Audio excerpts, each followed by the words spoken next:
Hello friends, good morning. Today we are discuss about keeping quiet, जो कि प्रलोभ Neruda के द्वारा लिखा गया है। प्रलोभ नेरुदा का जन्म 12 जुलाई 1904 को होता है। इनकी मृत्यु 23 सितंबर 1973 को हो जाती है। इनका जन्म यूरोप के एक चीले एरिया में होता है। बहुत छोटा सा गांव है यूरोप में, वहाँ पे इनका जन्म होता है। और ये उन्होंने बहुत सारी पोएट्रीज़ और बहुत सारी स्टोरीज़ लिखे हैं।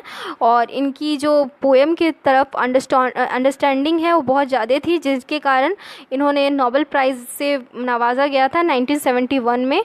और उन्होंने जितने भी पोएम्स लिखे हैं सारी नेचर बेस्ड है और ह्यूमन के नेचर के ऊपर इन्होंने लिखा है। उन्हीं में से एक पोएम है कीपिंग क्वाइट, जो अब मैं आती हूँ कीपिंग क्वाइट के पोएम पे ऊपर। Now we will count to the 12 and we will all the keep still. For once on the face of the earth, let's not speak in any language. Let's stop the 1 second and not move our arms so much. It would be exotic movement with a rush, without engine. We would be all the together. It's sudden strangers. वो कहते हैं, poet कहते हैं कि आओ हम सब एक साथ 12 तक काउंटिंग करते हैं और फिर एक साथ शांत हो जाते हैं और इस पृथ्वी की जो खूबसूरती है, जो साइलेंस है, उसे समझने की कोशिश करते हैं। और वो कहते हैं कि हम इस पृथ्वी पे उस साइलेंस में कोई भी तरह की भाषा का प्रयोग ना करें और कुछ सेकंड के लिए अपने शरीर में किसी बिना हलचल के इस जो साइलेंस है उसे अनुभव करें। और वो कहते हैं इसी विश्लेषण में वो कहते हैं कि क्षण भर के लिए भी भीड़ भाड़ वाले जगह से दूर, इस इंजन के शोर से दूर, हम सब एक जगह इकट्ठा होकर इस जो आसमान की खूबसूरती है, इस नेचर की जो खूबसूरती है, अजीबपन सा जो है, इसमें जो स्ट्रेंजनेस है, मतलब एक अकेलापन है, उसे महसूस करते हैं। सेकेंड लाइन में वो कहते हैं, fisherman is the cold sea would hot harm swells and the man gathering salt would be look his hot hands. वो फिर आते हैं, वो सी के बारे में डिस्कस करते हैं। वो सी के जो उन मछलियाँ हैं उनके बारे में डिस्कस करते हैं। वो कहते हैं कि जो ठंडे समुद्र हैं उसमें जब मछुआरे मछली मारने को जाते हैं तो खुद को भी हानि पहुंचाते हैं। जब वो मछली मारने जाते हैं तो उनके हाथ में बहुत सारी कटिंग आ जाती है। रीज़न उसमें जो नमक की मात्रा प्रयोग होती है, ज़्यादा मात्रा में जो प्रयोग होता है, जिसके कारण उनके हाथ से खून आने लगते हैं और बहुत सारी ज़्यादा कट जाती है, जिनसे वो खुद को इस नेचर से हर्ट करवा लेते हैं। थर्ड लाइन में वो कहते हैं, those who prepared green war with a gas, war with a fire, victory with no survivor, would be on the clean cloth and would about with their brothers in the city doing nothing. वो third question में कहते हैं, जो लोग यहाँ पे लड़ाई झगड़ा, जो युद्ध की शुरुआत करते हैं, गैसों से युद्ध करते हैं, अग्नियों के साथ युद्ध करते हैं, शायद वो विजय प्राप्त कर लेते होंगे, शायद वो अपनी जीवन को ज़रूर बचा लेते होंगे इन सारी चीज़ों से, पर उन्होंने नेचर से खेलने का जो रिस्क लिया है, शायद वो उन्हें एक दिन रिस्क में डाल सकती है। वो नेचर के इन रिस्कों के बारे में कहते हैं और वो कहते हैं कि कैसे हम लोग अपनी साफ सुथरा ज़िंदगी को छोड़ के इन सारी चीज़ों में बंधे हुए हैं और घूमते रहते हैं। फिफ्थ लाइन में कहते हैं, What I want should be not confused with total inactivities. Life is what it about.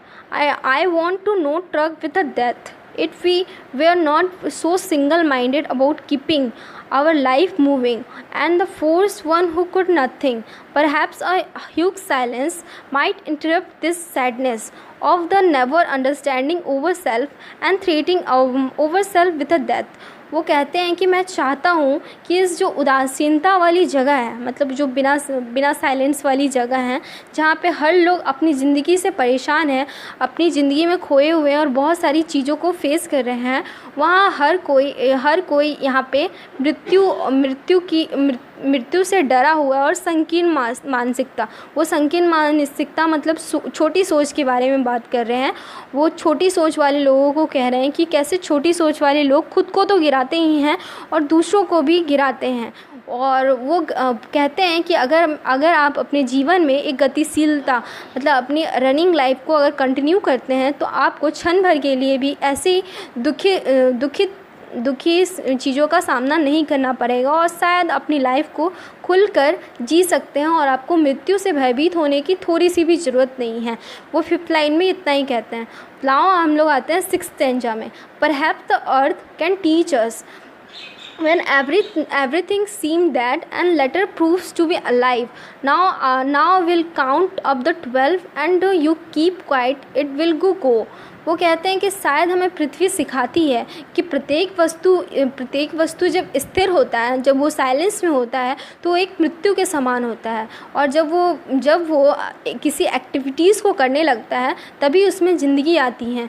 उसी तरह अगर हम लोग अपनी ज़िंदगी को में एक साइलेंस अगर बरकरार रखते हुए सारी चीज़ों को करते हैं तो हमें शांति की अनुभूति प्राप्त होती है।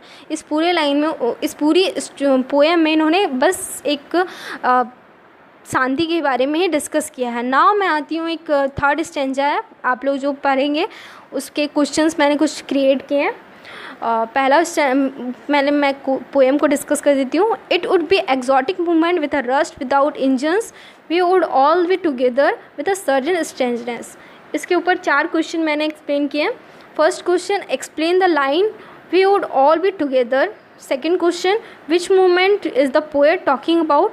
Third question, why will this movement with a stranger? And fourth question, how will this movement help the reader? Thank you friends, I hope you like my videos, and और